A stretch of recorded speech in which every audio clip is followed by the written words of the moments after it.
I remember the first time we played the con, we played Blackpool, actually. That was the first Comic Con we played. I remember, but my goodness, I was so happy the lights were on so I can see all the cosplay people. You know, there were Mario and Luigi, there was Spider-Man, there were these blow-up dinosaurs, you know which ones I mean. The ones that just... Yeah. People who run the cons would respectfully ask, oh, maybe you could do this. And we'd go, look, we're not quite sure why this works, but it works, so we're just going to keep doing. We're just going to kind of just keep doing what we're doing here. Something you can never prepare for is those inflatable dinosaur costumes. Oh yeah. You can't play a guitar solo while somebody's dancing in an inflatable T-Rex. Like, I remember like a few looks off you going, "What are you playing?" And I'm like, "Just look, there's like these three heads bobbing along with like these little hands and stuff like."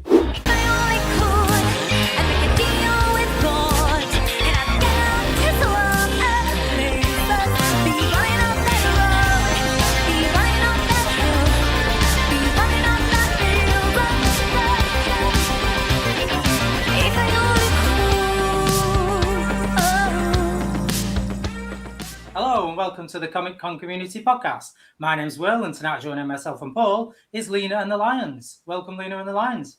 Hi. Hello. Will. Hi guys, how are we doing? Good, thanks. How are you? Good. Yeah, very good. As you know, I'm massive fans of yours. So again, thank you for joining us. It is a pleasure for me, real big pleasure. As was ours. Thank you. So let's start off with, how did Lina and the Lions come together? How did it all start? It started out when I wanted to write my own music and put it out there into the world. And me and Lee met when we were like late teenagers time. And we met when Lee had a band and wanted a singer. So we all already kind of worked together a little bit that way. And then many years later, I was like, do you know what? Shall we be in a band together? And I was like, yeah. And he decided to help work on our music, which is amazing. Because Lee's like behind the sound and he's behind the arrangement and the kind of the big 80s vibes that he brings is very much that. Although I write the songs, he brings the sound. So yeah, and then I said to Lee, I wanted to call it Lina and something because I wanted to be bigger than me. So it's not just me. And we said the Lions, so it's not just the band. The Lions is like you guys and anyone who kind of comes into the music. So yeah. So that's your kind of name for the fans, they're your Lions. Yeah, anyone who wants to be a part of it, really. And you love that, didn't you? Yeah. You're like, this is great. Yeah. So what inspired you to become a musician? Who inspired you? I think when I was little, I used to, I loved films. And I used to wait for the ends kind of credits to roll and the soundtracks. I used to listen to that and think this is really cool. The music really moved. So I listened to a lot of soundtracks. And then when I started to understand about artists and stuff like that, I loved Michael Jackson, Madonna, Cyndi Lauper, No Doubt. Then I discovered rock. Then it was Bon Jovi and all that kind of stuff. But I loved a good song and a big anthemic chorus. I was really into that. And positive music, stuff that makes you want to kind of do something with yourself. I always loved that. You've got different influences, haven't you?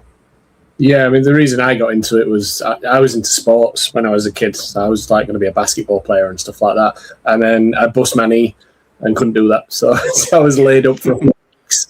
So I got a bass guitar because I needed something to do and keep me out of trouble. And yeah, I ended up kind of stuck at it. And yeah, never looked back. It's been good. And why was it the bass guitar? What was it about the bass guitar that attracted you to it? All my mates it's a bit ironic because all my friends got guitars. So I thought, well, like four of my friends, like your little friend group, all bought guitars. So I'm like, well, I'll get a bass to be different. And then fast forward to now, and Lina's a bass player, so I had to learn guitar. So to be in Lina and the Lions, so yeah. So going back to your first gig, do you remember your first gig? How was your band evolved? How was it changed? With Lina and Lions. Lina's first gig. First gig would have been... Was it a retro? Yeah, but actually the first gig you did a warm-up at. There's a venue in... Well, it's not a venue. Was it West Street Live? Yeah, there's a bar in Sheffield called West Street Live, and it's just there's no money or anything like that, no tickets. You just like, it's just if you want to go and play. But it was great because you did it as just as a warm up gig, just to be like, we should probably good do atmosphere. something. We met lovely musicians there as well. Yeah. So it was good. So that was technically the first gig, but no, we didn't advertise it all. Like, no one knew about it. We just went and played to some strangers on a Thursday night. And but then the first gig was in an arcade in Barnsley called Retrowave, which if anybody gets the chance, if anybody's passing Barnsley or South Yorkshire, go to Retrowave. It's amazing. You pay for a wristband. You go in and they've just got all these old arcade games, like all legit, like original consoles and stuff. And then they've got sit down kind of, like actual consoles, everything from like PlayStations back to like Mega Drives and NES and Commodore 64s and all this stuff. And so of course that's the obvious place to do a gig. So we booked upstairs and we sold. It only held like 40 people or something like that, but we just sold it as like an album launch for Second Nature, which was the second album, and that was the first gig, which was cool. I think is on YouTube. Yeah, because we streamed it on YouTube. So if anybody actually wants to see the first gig, I remember it's because some people saw us online, and that was the first time I saw people singing along to a song I wrote. And I remember like just at one point when I come on with the bass guitar, and I actually just forgot how to play for a second, and literally my hands just flopped to my side. I was like, oh, people are singing along. I couldn't believe it. It was, I think, singing your own songs to people, like sharing that and getting to see them moved by that is got to be the most amazing feeling for a singer-songwriter. There's no feeling like it. You feel like I did it. So I mean, like, you going back to the first question you asked, like, where did it kind of come from? For me, it's like I want people to feel how music made me feel when I was little, when I needed it. Times when I needed to be inspired, or times when I just danced about in my bedroom, or wished I were driving. Finally, at one point I wanted to drive. I can't wait to get in my car and want an anthem. And so I think it's just been a perfect journey towards that. And when it finally happens, it feels like it's a moment of disbelief, to be honest. Like they're letting it in. People are taking that in, and my God, I love geeky people. Well, like I said, we first met at a Comic-Con, and what caught mine and my wife's ears, I'll say, because it wasn't our eyes, it was our ears at first, was basically your sound. And the reason why we say that is because of my wife's a massive Cyndi Lauper fan, like you just said, and she was just like, who's that, straight away, because she felt like you had the Cyndi Lauper type voice, the type sound. Is that how you feel as well? Is that what it was about? Or yeah, definitely. I worked a bit towards that, because I was thinking, as a singer, sometimes you always think of it like as a player. Who's your player? Like, who do you want to be? And who are your influences? And I look at different people. Like, I look at Freddie Mercury and how he's free on stage, and I think, I want to perform like that. I want to perform like I'm free, like I've nothing's holding me back. Then I look at Phil Lynott or Sting from the Police rocking out the bass guitar. I'm like, so cool.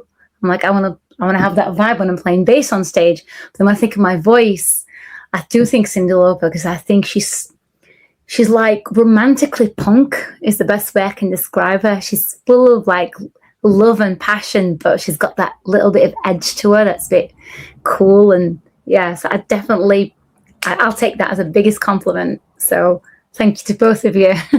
It's like that vibe of I don't give a shit, basically, isn't it? Really, that's what Cyndi Lauper basically like. I'll just kick the door down. I don't give a shit, and this is just me, basically. Yeah, exactly. And she's like a proper, going to the whole Superman thing. She's a proper like punk rocker for me. Like, I love that. She's very much, like a punk in a loving way. It's great. Love it. So, like I said, we met at Comic-Cons. Are you both geeks yourself? Because, like I said, I know you love to see all the cosplayers and you love geeking out. So it's kind of the perfect venue for you guys. Yeah, absolutely. Yeah, we think I think we maybe thought we were geeks, and then you get humbled a little bit, because you think you like a TV show, and then you speak to someone who actually likes that TV show, and you realise, okay, I maybe don't know as much about that. But we are. We kind of, I mean, I'm saying that, and I'm just looking at the camera. And we've even got the X-Files. That's our. we're into X-Files at the minute, kind of going through that. So a little bit late to it, but yeah, I think I'm like, you mentioned you started out with sport, but you also were really exposed to film and TV. yeah. But I'm the same. Like growing up, when I was little, I was a bit of an outcast. I was just a bit weird, I guess, to normal girls. Barbies were fun. I grew up in the 90s, so Barbies were fun. But I loved the Ninja Turtles, and I loved the Power Rangers, and I wanted the action and the spirit. But I really liked the film noir type things, and I just loved to escape into a different world completely. And I don't know if it's because I didn't have many friends or things like that, so I needed to escape into a different world. But I sure found it in TV shows and movies. I'm so grateful for it, to be honest, because I don't know about you guys, but you develop empathy, you develop imagination, a sense of adventure, appreciation for art, tolerance for other people. Like, I think it makes you gives you such a big heart, when you fall in love with a world like that, whether it's the Funko Pops or, whether X-Files or Superman or whatever you're into. I think it's beautiful. And I remember the first time we played the con, we played Blackpool, actually. That was the first Comic Con we played. It was in the Winter Gardens, is that what it's called? Yeah. I remember, obviously as a musician, we play and lights are on and it's dark, so you don't see people properly. But my goodness, I was so happy the lights were on so I can see all the cosplay people. There were Mario and Luigi, there was Spider-Man, there were these blow-up dinosaurs, which ones I mean. The ones that just... Yeah. And I welled up. My cheeks were hurting so much from smiling, to a point where I was like, this is the best gig ever. I was thinking, this is one of, who gets to do that?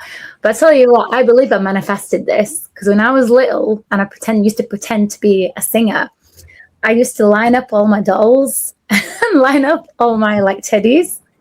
So I had Power Rangers, Turtles, Garfield and whatever, all sorts. And Star Wars, Star Trek, whatever. And now when I look back at the pictures, I was pretty much playing to my dolls, but real life size people. You said it to me on a gig. She said it to me on a gig. We were side stage. I think we were probably at one of the Monopoly events, and I think the Transformers. When you get the big Transformer guys, the Bumblebee, the big Bumblebee. Those guys, I'm saying those guys as if it's the same guys who do it. They are sometimes. It probably is. Anyone who does that, anyone who walks around on stilts all day to make kids happy or people happy is good on them. But I remember you were pointing at them, and you just in all seriousness, she just went, "Oh, I think I did this." She was like, this is what, and we were looking out, and everyone's in cosplay, and she said, "This is what my bedroom used to look like when I used to pretend." She's like, it's all these. Oh, that's quite funny. So, yeah, that's amazing. Yeah, I won't tell you that I used to talk to them too. I'm like, good evening, everyone. I am Lina. I am Lina, and you are now my lions. Yes. Yeah. So, where do your songs come from? Personal experiences or fictional stories, or what's your writing process? It's a really good question. It varies. So sometimes it's personal, especially the latest album of A Third Kind. It's very much a personal journey, but some of the songs are as well inspired from the Comic Cons. So the people we met on the Comic Cons, because I'm sure, as you know, we tend to meet and greet a lot of people, and they'll tell us stories. And sometimes I'll just be going through something personal myself, then someone will tell me something, and then it just makes that kind of bubble up inside me, and I'm like, this is adding to what I'm already feeling, and now I've got something to say about it. Then I'll write a song. And sometimes it could be just as simple as watching Merlin or Superman, and I'm like, and there'll be a moment or a sentence, and it just, those moments in films and TV, even bits that make you angry. Sometimes you want a resolution. I'll think, well, I need to write about this. So it varies, really. I think it all relates to, it all ends up channeling through personal eventually anyway, doesn't it? So even if it's inspired by something completely fictional, I mean, anybody who watches something completely fictional, if it's good, the reason it tends to be good is because it's relatable on some level. That's true. So even if it's some Jedi saving the galaxy. It's like it's still there'll be something in there about that character or his experience or whatever that's relatable to even the kid watching it who's at school. You know, there'll be something in there, some inspiration or heroic thing. So I think it all ends up, you have to put it through the personal. And then I think the funny thing is when you then put a song out, you get that mirror image then when someone listens to it. So it could be about Lina, it could start out about, it could be a song she's written about me or about a fan or Superman on TV or whatever. But ultimately then once it goes through the CD or the streaming platform or the live gig, once it lands on the other person's ears, it's then about them. You know, and it's so it's all just energy in it. It is. I love sometimes when I hear people tell me what they think the song's about, and sometimes they're miles away. But I'm like, wow, but I'm like, that's okay. Correct, it's correct. If that's what it feels like to you, and that's where it takes you, then let it be that. Which is why there aren't many songs that I tell what it's about. Really, I just let it be what it needs to be. For people, and that's absolutely fine. I love that.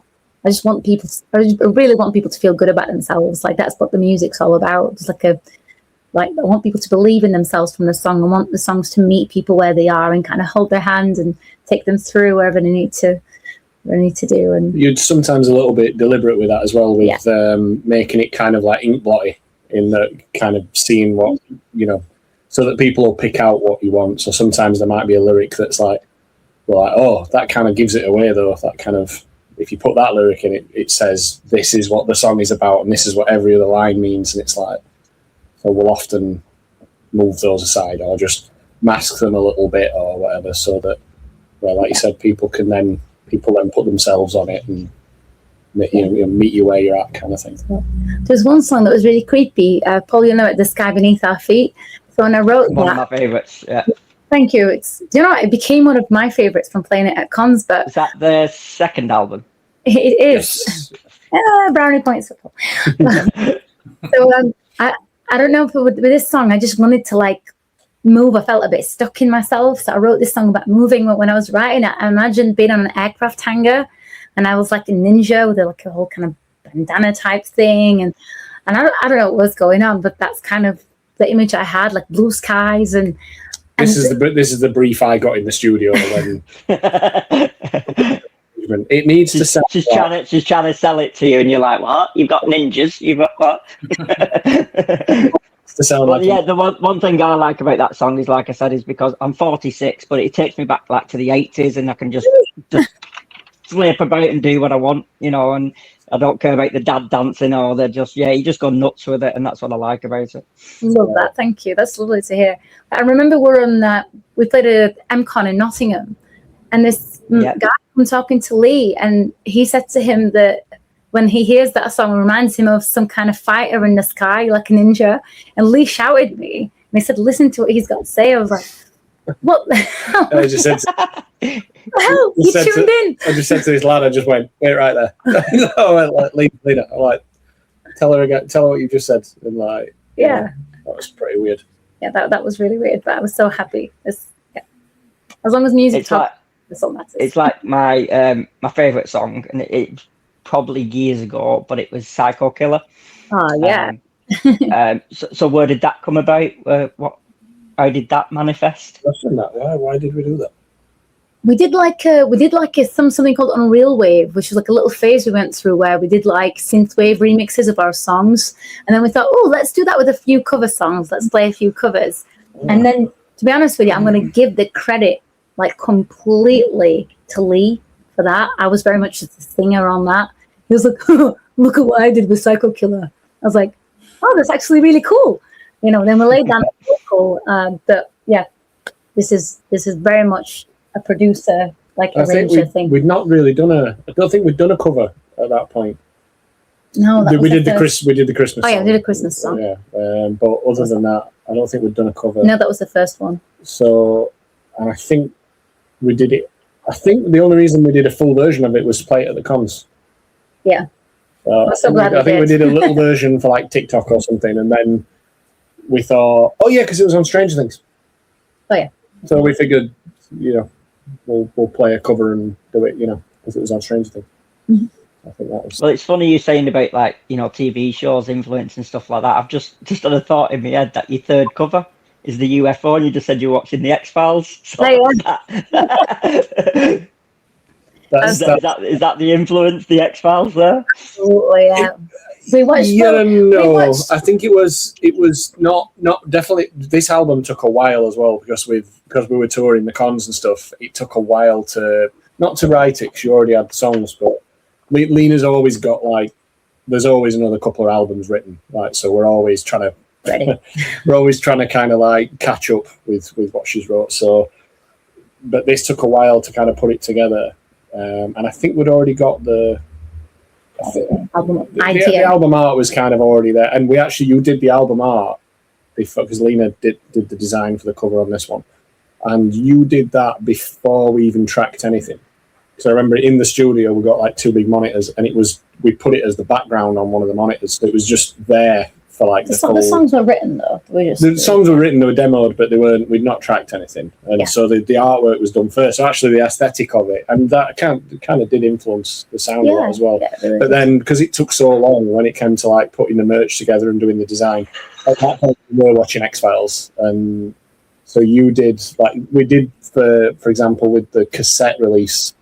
Lina did like a case file, like an X-Files type case file with like signed fronts and stuff, and it had like little case documents for the songs and stuff. I went really heavily into that. That was pretty cool. Absolutely loved it. I think I'd really like what we were saying earlier about like getting lost in a world. I just feel like I want to be in it sometimes, and then I'd like to extract things and make it kind of a reality for the art. Yeah, I think we watched Close Encounters of the Third Kind, and I'm into sci-fi anyway. Like it's one of my favorite genres. Absolutely love sci-fi films, sci-fi anything really. And it also has a So when reference to 3 When you're saying you're creating the art and creating the covers, do you still have to be like mindful of what songs you're picking? Because like you said, if you've got a catalogue of songs, is it kind of, do you actually pick the songs to go with the cover, or is it just a cover? It's just a cover, but I think what we do is I feel like there's time for songs. So I know it sounds insane, but like you get like a feelings of songs. Sometimes, I'm constantly writing, so they're not like, they're not 10 years old. They're only a few years old, the songs that are on that album. They're within the time you've known us. But like you pick the ones that feel right in the moment. But I think what happens is then we pick a sound to go with the album. Like we decided this third album's going to be a bit more rocky. So then we were like, okay, rock, there's like more orange in the color. So, we're going to put like orange sky and that kind of thing. So I don't know. I always think that certain instruments have colors, like sounds have colors. Like when I think of synths, I think purples and reds and like dark blues. And then when I think rock, I think black and orange and grey. And it's as much when you're doing something like putting an album together as well. It's as much about removing things. I actually heard something the other day on a podcast that somebody were talking about the word. I might be butchering this, but the word decide comes from a Latin word which means to remove, and it's to remove those other options. So I think things like that, things like putting some colours up or something can help because it just moves you along quickly. We've always done it with things like instrumentation. We'll pick a couple of guitars, or the first album was just one guitar, like actual guitar, and we'll put it up in the studio, put some strings on it, and we're like, that's the only guitar that's allowed on the album. And then we did the same thing with the synths. We were like, so Roland Juno, that's it, no, nothing else. And we do the same thing with like a bunch of different things. Apart from basses, we seem to have as many basses as we want. But yeah, that kind of restricting things down. So I think doing the artwork first was kind of cool because it kind of it did that same thing. It just restricted it so that I don't think we've probably never did anything and went no because it doesn't sound like that looks. We never did that. Music first. But always. you probably just make a subconscious decision, don't you? And I think that's a thing maybe about the albums aren't just collection of songs. They're a thing in themselves, in that they have to have. They don't have to, but it's nice when they have a sound or they feel like one thing. Because otherwise, in this day and age, with streaming, why even put out an album. Like you could just put 12 individual songs out and just have them all have their own artwork and their own different thing. But I love albums. Like, I love the idea of just going through, like, you know, I wonder about you guys, you know, if you like an album. But, yeah, 100% love an album. Yeah. Is there a song that you're most proud of? I know you obviously like all your songs and you're thinking, but is there just that one that you're like, no, that is my baby? It's a really good question. I don't think anyone's ever asked that. That's really good. More than no, not like that. No, it's like most proud of. It's like really I'm most nice. proud of. So it's not necessarily your favourite.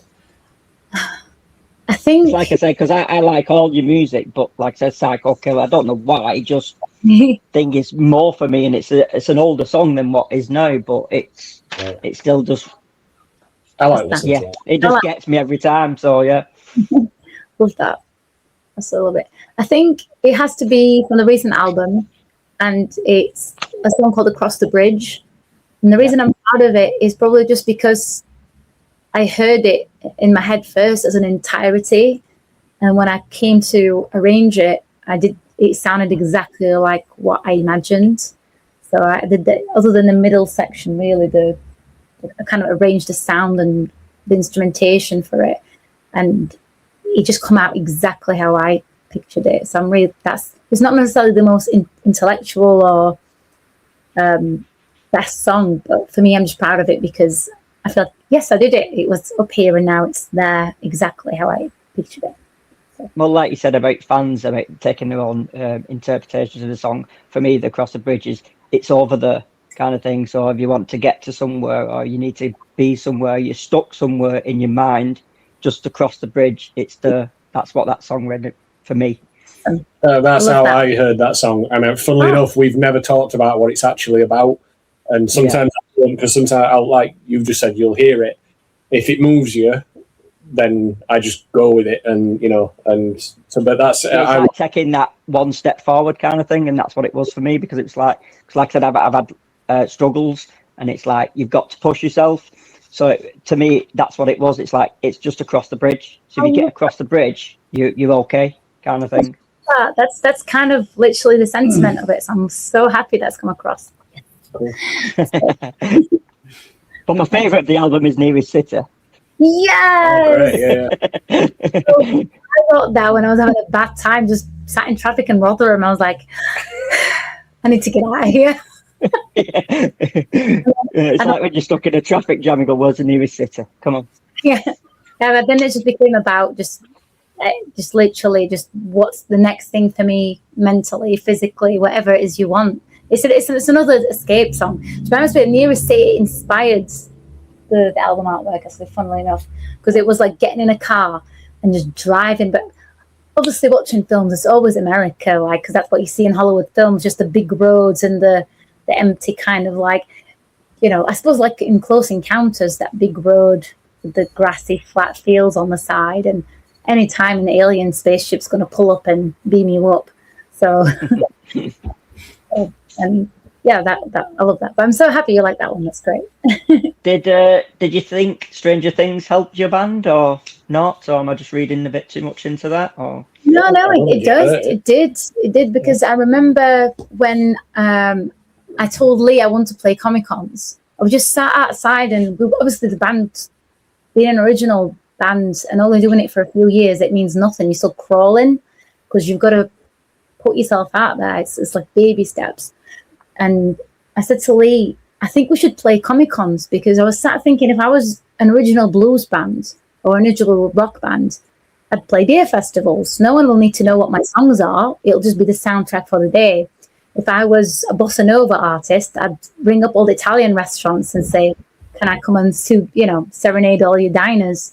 So it was like, these songs are like anthems for like being unique and being yourself and being just a bit brave and just taking kind of the bull by the horns. I'm like, who am I singing for? Yeah, in a sad way, I thought, for me. And I was like, well, who am I and where are my people? And I'm like, I know. And then Leo, don't be silly. There's no such thing as live music at Comic-Cons. And I was like, do you know what? And I was right. You know what? This is a good something I wanted to say earlier, and I missed the opportunity. You mentioned Blackpool Comic Con. We should always give a shout out to Nigel. Nigel, yeah. Nigel, who ran Blackpool Comic Con. I'm assuming he still does, because Nigel was the, no disrespect to anybody else, Nigel was the only person who emailed us back to start with. Do you know him, Bill? Yeah. You know what? It's funny because I run the board games there for him every time he has a con upstairs. And I remember one year, and it must have been you because he's never had a band on before. It was probably 4 or 5 years ago or something. Right. There was a band playing downstairs, and you were right below where the board games was.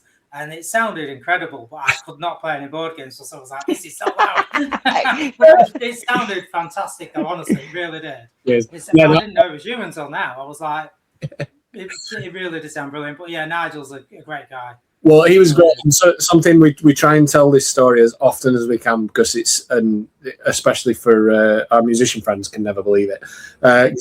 So when Nigel got our email, as I said, lots of people got our email, but Nigel actually replied to start with anyway. But then he came back and he said, "Oh, thanks guys, looks great, but the con's in 3 weeks.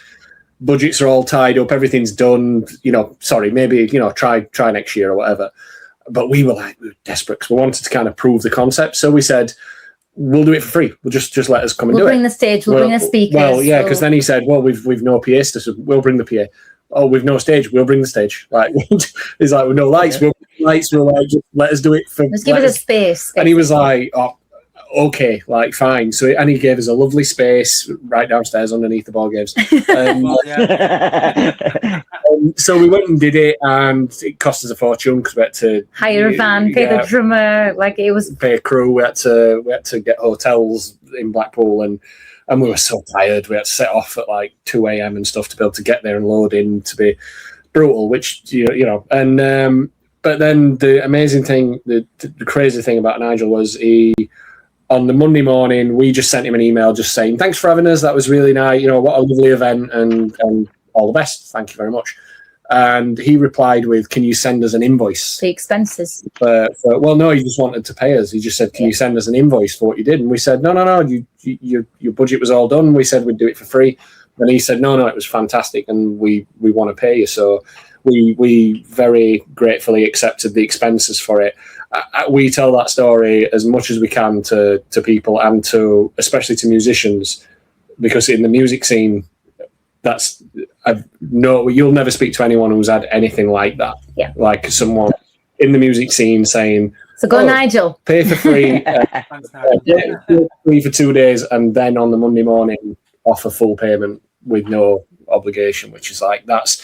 Yeah. And I think that was even though that's uniquely amazing on Nigel's part, the sentiment of it and the positive nature of the cons was like that then from every other show, and with such as Andy, who runs Monopoly and things. Yeah, and Andy's great, unbelievable, good with us. He's absolutely lovely, and although, to be honest with you, when you mentioned the Stranger Things, it definitely impacted, because when I wrote the email, we did Running Up That Hill. I remember writing the email saying, "Hi, we're Lina and the Lions, we're geeky. We think we're going to bring joy and positivity and energy to your con.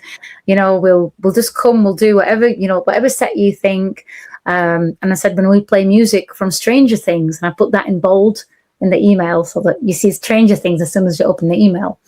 And I think that definitely helped us, without a doubt, because it was people don't know your music, but if you can play that, then at least there's a chance. And it's only fair, to be honest. You want to. Weirdly enough, I'd say the covers weren't the dominant thing. No, I'd say no.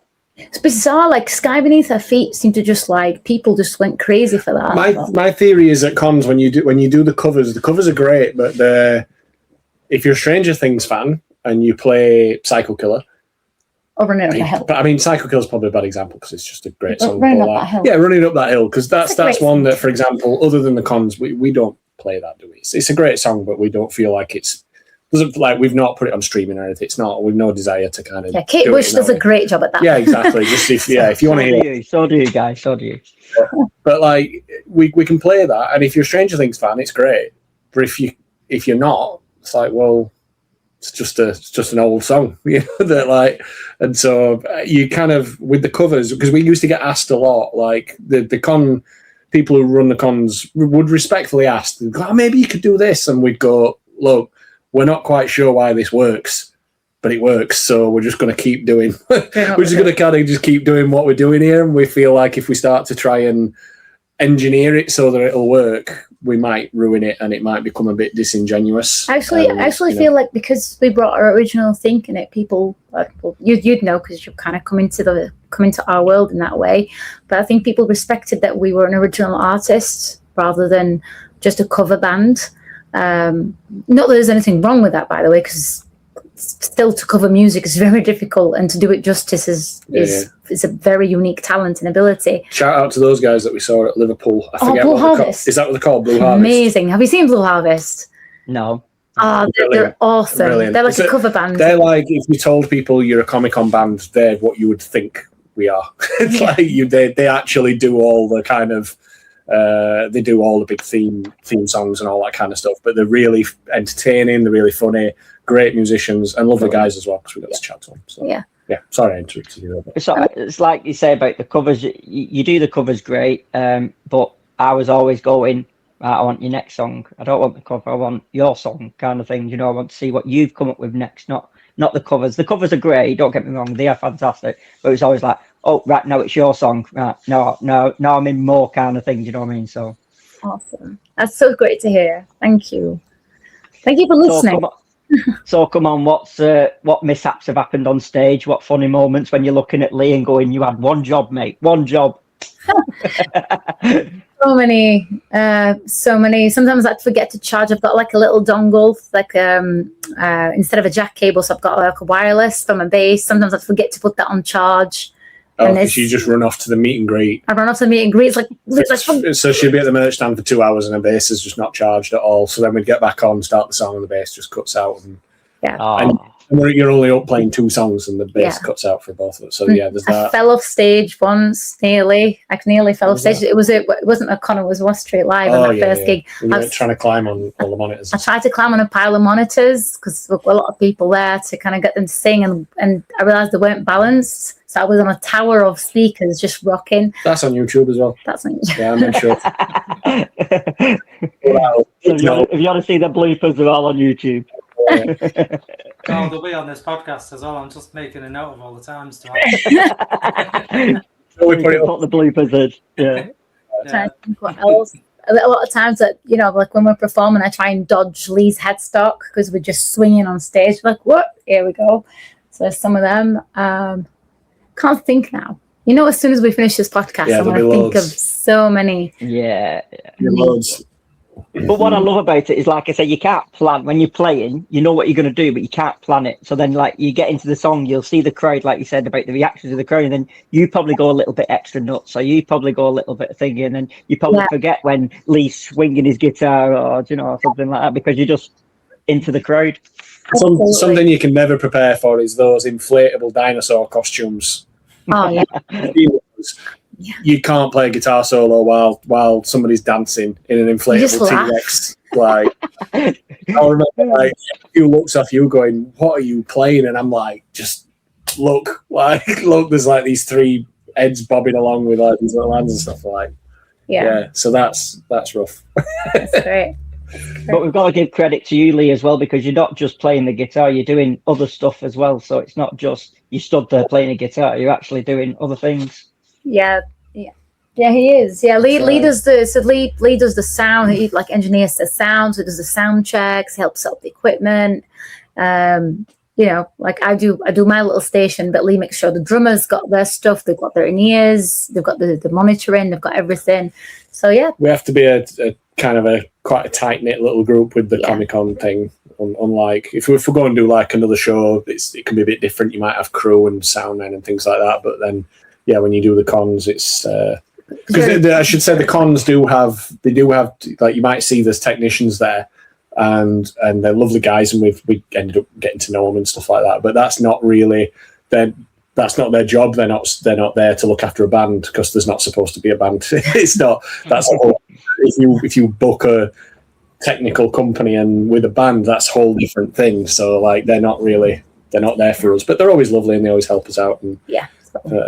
It was quite a unique challenge to logistically get it to work, to get early in the morning, be able to play without interrupting all these panels and, you know, all the important things that people are actually there to see, and then be able to get out of the way and get done. And you get starstruck sometimes because you forget what's happening. So I come off stage once at Manchester, and Nick Frost were backstage, but I didn't expect him to be there, so I just come off like, you know, like stretching, and he's like there in the dark. He went, "Hi," I went, and I walked away. Ignored him. and I just walked away. Like I don't know why. I don't know what happened. I just forgot where I was for a second, and I didn't think anybody was backstage. Never mind Nick Frost. So it was I think it's worse when you don't know who they are. Yeah, so I had because you can't know who everyone is. Like you can't. And I remember we were at Comic-Con Manchester, and I still don't know who that girl was. She was clearly trying to warm up, like talking, you know, like how like people do, because she clearly don't want to just go on and start talking. And she was talking to me for about 25 minutes, and I was thinking all the way through, all I was thinking is, please, please, please don't ask me anything that is going to... I have no idea who you are. Or like, because there were plenty of people waiting for her. There were plenty of people who did know who she were, and the crowd went mental for her. But I was just like, I don't even partly recognise you. So yeah, I've had it myself, because I do autographs for people. So people send me the stuff if they can't from abroad, and they get me to go up to the guest. And I've done it myself where I've gone up to a guest before. I've no idea who they are, not got a clue of the show, and then they've gone, "So what's your favourite part of the show?" Or "What's your favourite episode?" Or "What do you like about my character?" And I'm like, can you just sign that, please? Thank you. That's rough. That is rough. That is really, really Lina once. This is quite funny. I'm not going to say who the celeb was, because I knew who it was, and you knew once I pointed it out, because it was someone who was I'm pretty sure they were just only known as a child actor. It goes from in the bus now. Oh yeah, totally. Okay. I'm completely embarrassed. But I'm 99% sure this actor hasn't had a career in acting as an adult, but I could be wrong, but I'm pretty sure they don't. So it was quite understandable to not know who they were. But we were there, it was first thing in the morning, the place had just opened, but we were obviously already there because we'd sound checked and whatnot. And you went over because, you know, there'll be a chaperone with the celeb that works for, you know, the company. Well, you get to know those people when you're there all the time. So it might be like Sue or whoever who looked after So she's excited to see Sue, the chaperone. So she comes walking down this queue that's because the doors have just opened. Arms open. Oh, hi! It's so great to see you. And this celeb gets up from the table. Like, Lina doesn't even notice. Just walks straight. Monopoly t-shirt. And this celeb, he was a good sport about it, to be fair. But like, I know you mean that. Oh, brilliant. It weren't Keenan and Kel, was it? No. Because I'm going to say who it is. Do you even know her name? I don't know her name, but it's the lady who, as a girl, played Matilda.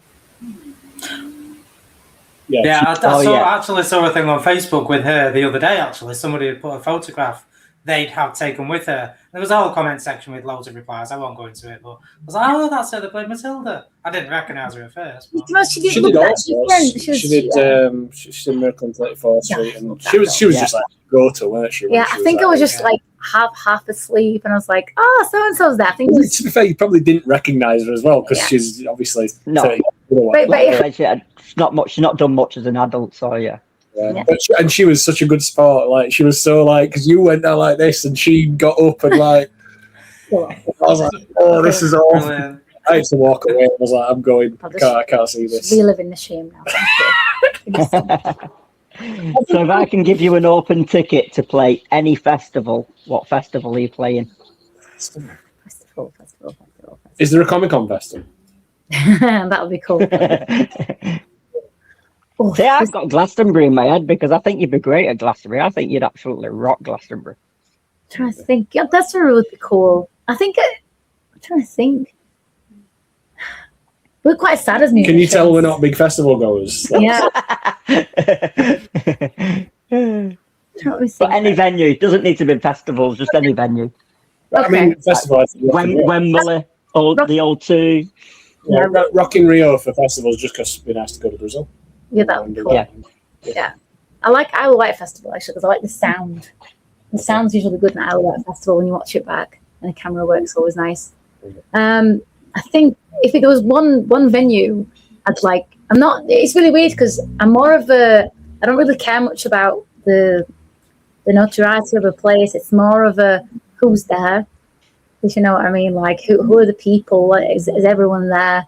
And I care about that. But there's one place in LA called the Greek Theatre that I absolutely love to play. But the main reason for it is because the place is designed and built so the visibility and sound is just as good almost in every seat. And I think that's amazing because just thinking about the audience, thinking about people, sometimes people right at the back can't hear very well, can't see very well. Yeah. And all I could think is, wow, for the fans, what an experience. You get to sit outside in LA, watch the band, and everybody gets the same kind of experience. So, and I'm saying that because as a fan, like when I go see people sometimes in Manchester Arena and you're sat on the sides or up in the gods, you're like, fantastic, get a better experience for money. So I think that's it for me. I always think, what would my fans want? And how can I give them the best experience? Rather than, I want to play here. The gig's as good as when people feel good. That's the gig, isn't it? When the lights are off, you kind of forget where you are. That's so true. You really, really do. It's unless we go outside and you're looking up a big sunset or something like that. Like on stage when the lights are off and you've got lights in your eyes, you only see the few rows anyway at the front. Unless you're at a Comic-Con. Then you can see. I don't think people realise as much unless you've been on a stage that actually when them lights are on, you can't see anything. I can't see anything. So you can kind of see because them lights are so bright. It's just it's ridiculous. I think they're too bright. They are. But in terms of that, wherever people want to be, will be that kind of thing. I like that. So what's next for you guys? What have we got coming up? So we've got, believe it or not, we've got another album that we're working on, number 4. And so we want to get that out sooner rather than later. And we just, I think we would like to gig. We'd like to do a tour in the UK and US. We'd really like to do that, don't we? Yeah. So play the fans. And anywhere else. Anybody might happen to want us to go. Yeah, but I think we're going to, at the minute, what we're doing is a bit of a social media push. Just get our name more into people's ears and eyes, or eyes and ears in that order on social media, usually eyes and ears. And hopefully collect a few more people around the country so that when we go play, there's more people as well. I think that's also good for the American fans as well, because we have quite a few American fans because we did the second album during lockdown, so we couldn't tour, and even when it got released, we couldn't really do anything. So we were pushing online a lot, and a lot of our fans, and I think maybe still most of our fans, are in the States. But the problem is they're spread all over. So if we can get them all to agree to go to the Greek Theatre, that'd be good. But at the moment, they're all spread all over. So, and that was they were almost a little bit of a casualty of the Comic-Con tour and us touring in the UK, as much as it was absolutely amazing. You couldn't relate. We obviously kind of neglected them a little bit because before we were predominantly making content for the internet. That at least serviced everyone in some way. And so I think we're wanting to focus on that a little bit so that we can share the love a little bit, build things up a little so that we can justify then not just touring the UK, but also touring America, Europe, wherever. Yeah, love to tour. I miss touring. I miss playing cons as well so much. I think if we get the opportunity and the time, I'd love to contact Monopoly or whatever and see if we can get a few more, Comic-Con gigs. Hopefully, as soon as we can, really. And I take it you guys have been to many cons since we've last seen you. Yes, lots of cons, and we're actually running our own this year. But obviously, like you said, the funding is just very, very tiny, so it's very hard to reach out to people and say, "Will you come for free?" Because, like you said, it's payment for you guys and stuff like that. But the Comic Cons is we're about the community. That's why we're called Community. Yes. Community Comic Con, the Comic Con podcast, is because we want to give back to all the traders who are struggling to pay the rent, all the, like I said, local talent, because we're doing it in Lytham. So we want to give people who are writers around there, photographers around there, anything that's the community around there, give back to them. So when you're asking guests, because that's my job, asking guests and stuff like that. So when you're asking guests, it's very hard to say, "Can you do it for free?" Yeah. So like, well, yeah. Can you do the travel and the hotel? And we got no money. Yeah. So we're just trying to put on a community thing. So yeah, so it's very hard, but it's like I said, it's only our second year, so we'll get there, we'll build more, and hopefully when we get more funding, we can invite you guys and invite other we'd love to guests and stuff like that. Keep us updated, please do. To be honest, it's like, we'll do it for as little as we can as well, won't we? We'll come in like if we could just, when we can. It's just been hard to get the funding this year because we really didn't know we was going to do one, because we actually cancelled the con because the venue that we was playing at said they couldn't have us anymore. They could, but it'd be smaller, and we didn't want to make it smaller. Yeah. So we had to search new venues and find a new venue. We found a new venue, thankfully, who's into charity, is into community, is into giving back, and we've just helped them this weekend to promote their festival. So like I said, that's what the community and the cons are all about, is if you scrub my back kind of thing, I'll scrub yours, and you help each other out kind of thing. Fantastic. So hopefully next year we'll get the funding again. It'll be a little bit more easier, and then we can hopefully have the coming after you. We'll be right here for you. Honestly, I think it's fantastic that you're doing that. I didn't realise, excuse me, that you're running your own con. Do you know what I always wondered? I don't know about you guys, and you might actually give me an insight of why that's a bad idea. But I'm a massive Christmas fan, so I always said, why isn't there a Christmas con? Because think about the grain. Because of the money. Probably because of the money, because people are spending the money on presents, not actually on things. And probably because of the guests as well. You're flying people over from different countries, and they probably don't want to spend Christmas here because they want to spend it with the families. So it's probably that's probably the why. That's a really good reason. But if it's more like there's no guests, it's more just about the cosplay. And I was thinking about getting like a like if you got like a big Santa like type convertible car, or there's DeLorean, or I don't know, something, and everybody. Like a Christmas present for the charity for kids. Like everybody comes, every cosplayer or every human that comes into the Comic-Con brings, and then you pack up this like DeLorean or whatever, like filled with presents for kids. And you know what, you've been on about I want to do it. You've been on about it. Imagination running wild again. That's what it is. It's a great idea. It is a great idea. Yeah, like a Christmas themed con. And I know a great Santa. Do you know George? He does the cosplay he does the Jurassic Park type cosplay. Oh yeah. Have you seen Blue Santa? He's Santa. He is. He looks exactly like he was amazing. He sent me some pictures of like, you are Santa Claus. He looks better than the guy on Miracle on 34th Street. Honestly, he looks so good. And all I was thinking is have him, like have little Santa's grotto, have people come in cosplay, even do a screening of Die Hard in the afternoon. I don't know, just make it.